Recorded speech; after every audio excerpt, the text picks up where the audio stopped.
ठाउँबाट उठेर ठुलो सपना चल्छ सङ्घर्ष छ भोलि मेरो पालो छ मेहनतको बाटोमा जिन्दगीको ताल छ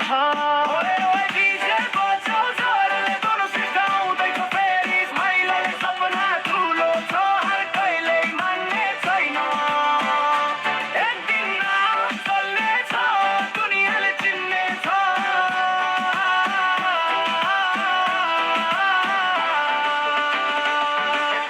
रातभरि जागेर सपना बुन्दैछु दुःखसँग लड्दै आफ्नै बाटो जस्दैछु साथ दिने थोरै भए पनि के भो र आफ्नो मेहनतले नै माथि पुग्दैछु ए फेसबुक रिल्समा आगो लगाउने भिड बारेको नाम अब पुग्छ सिधो स्ट्रिट हेटरहरूले जे भने पनि मतलब छैन दोनो श्रेष्ठको स्टाइल अब रोकिने छैन